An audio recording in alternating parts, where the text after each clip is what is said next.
Good morning, this is Lindsay Montgomery, and this morning we are going to speak with Ryan Hamlin, who is a veteran of the U.S. Army, a recent law graduate, and he's also about to start a job with the State Department.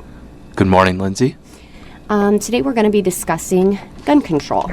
And to start off, Ryan, I'm wondering what areas of the current gun laws do you agree or disagree with? Just to give you a little bit more background information, Lindsay, I've been a avid gun rights supporter, but the recent debate has made me think a little bit more about how we do things in this country and consider some of the current laws that we have and how maybe they could be changed or improved to avoid some of the horrible things that have happened over the last few years and have really sparked the current gun control debate. To your question, I feel like right now we do have some very basic procedures put into place. For example, myself, when I got out of the military and came back to Iowa, I did submit an application with the county sheriff for a handgun permit. That permit was sent to the county sheriff. The county sheriff either approves or disapproves of that permit and sends it back to you, and that's what you need to walk into, say,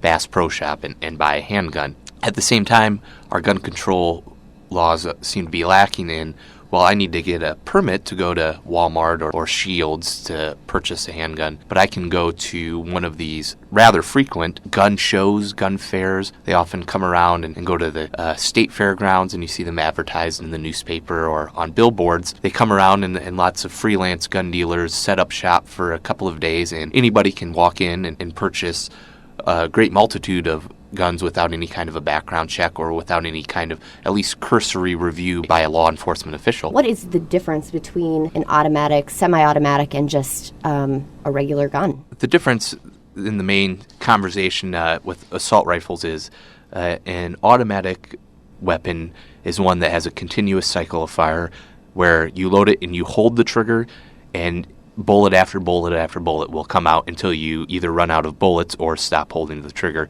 A semi-automatic requires a trigger pull for each bullet to be fired. Weapons used on semi-automatic, you have to pull the trigger for each time. You mentioned background checks. What exactly do they consist of? Is it just criminal background?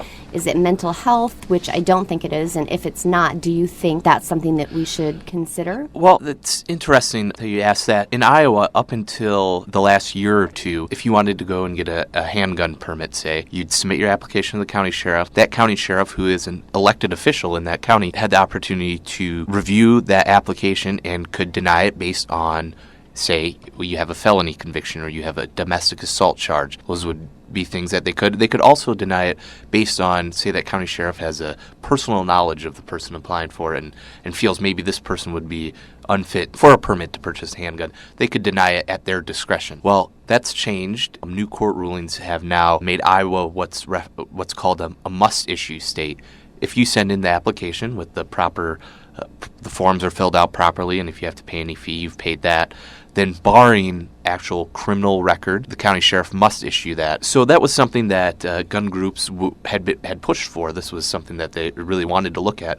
Now I've been hearing gun groups talk about things like, well, mental health. I think that would be a bigger question about how much do you need to provide, that's personal medical information, and of course that needs to be part of the debate, but do you need to provide your full medical transcript when you're submitting for a basic gun permit, or do you just need to voluntarily submit, well, yes, I've had, whatever they might want to include, I've had, a psychotic episode or something. But I feel like maybe before the changes making Iowa a must-issue state, well, then the county sheriff did have some discretion based on just maybe knowledge that they have, and they could use mental health as a reason to not give somebody a gun permit.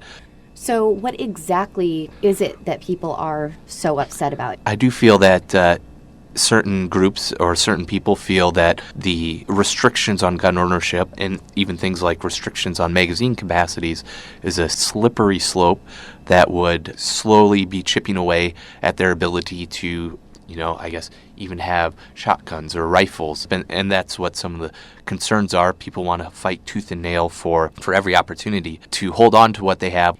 I want to thank my guest, Ryan Hamlin, for joining me today. This is Lindsay Montgomery, and you're listening to The Edge.